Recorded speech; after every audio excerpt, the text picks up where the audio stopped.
Tehran, on to our next story. The new acting U.S. Attorney General says that he backs President Donald Trump's executive order to ban people from 7 Muslim-majority countries from entering the United States.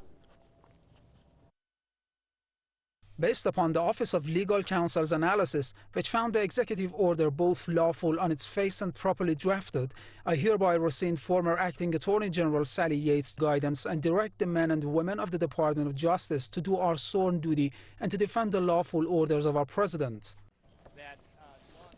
Dana Bente will serve as the acting Attorney General until Trump's nominee for the post is confirmed by the Senate. He has replaced Sally Yates, who was fired by Trump for defying the executive order. Trump signed the order on Friday, sparking outrage in the U.S. and beyond. On Monday, U.S. police clashed with protesters in the city of Columbus, Ohio. The protesters were angry at Trump's immigration policy.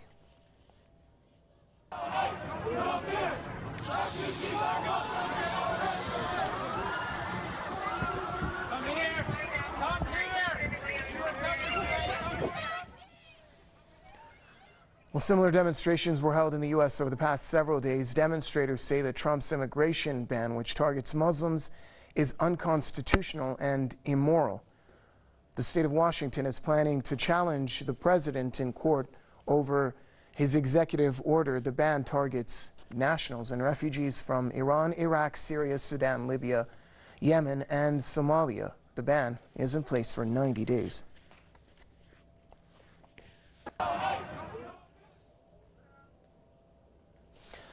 Radio host and political commentator Max Igan joins us now from Brisbane. Mr. Igan, welcome to the program. Talk to us about this insistence by the Trump administration for keeping up and upholding this travel ban on Muslims into the United States. We're seeing him firing officials who are not willing to uphold the ban, and he's reinstating or supplanting them, basically, bringing in people who are giving basically their okay and go ahead for implementing this travel ban. And this is all happening when we're seeing the reaction and the international outcry in response to what he's done. This is about as serious as it can get for the United States, what Donald Trump has done. You know, he's put through an executive order which is essentially overriding the Constitution, overriding Congress, bypassing Congress. And when the Supreme Court has attempted to step in and stop the chaos, he's overridden the Supreme Court. And the Homeland Security has been prepared to do this, and they've been prepared to say, well, we don't really care what the Supreme Court says. We're going to follow the rules of what the guy in the big chair says. This is very, very dangerous. It's very unconstitutional. It almost seems like Donald Trump is testing the waters to see just how much he can get away with, just how much Department of Homeland Security can break the law and break the Constitution of the United States.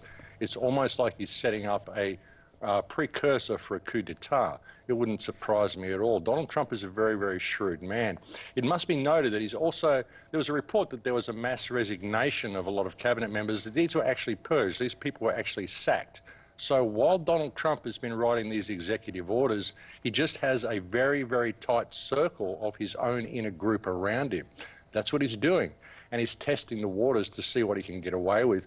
And he's been streamlining the process of lawmaking as well, he said. I mean, streamlining the process, what is this? This is the centralization of power. What he seems to be doing, his main goal now is to transfer all effective power into a very tight inner circle and eliminate all possible checks and balances of Congress or the courts or anything. And he's purging anyone who disagrees with him.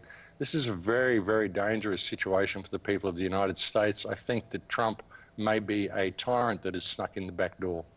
And a big part of the travel ban that's questionable is the countries that are on it, like Iran, and the countries that aren't on it, like Saudi Arabia. Well, exactly. Here's Saudi Arabia, who is one of the most brutal regimes on earth, and Donald Trump is saying he's out to stop Islamic extremism. He made a comment recently in one of his interviews where he said, oh, look, these things ISIS are doing, they're cutting off heads and all these things we haven't seen since medieval times. Well, I would suggest that he looks in the White House address book, because what we see in Saudi Arabia, they beheaded 32 people in one day. I believe it was the same week they were appointed as head of the UN Human Rights Council. So, yes, we do see this. We don't see it in medieval times. We see it right now. All he has to do is look at the speed dial on the White House phone, and that's where he'll find this type of activity. This is very, very dangerous. And all the countries that he's banned from coming in are, of course, the countries that the United States has been bombing and carrying out unbridled terrorist attacks against them. Except for Iran, of course. The United States haven't carried out any terror attacks against Iran yet, except for the economic terrorism that they're attempting to impose on Iran. This is what they do. They attempt to squeeze people into responding. But this is very, very dangerous what he's done. He's testing the waters to see just how much he can get away with, how much he can push the Department of Homeland Security to override the rights of the people and see whether anyone will complain about it, just to see what he can get away with. This is a very, very dangerous situation in the United States, and the people need to pay very close attention to what this man is doing. Thank you, sir. Radio host and political commentator Max Igan joining us from Brisbane.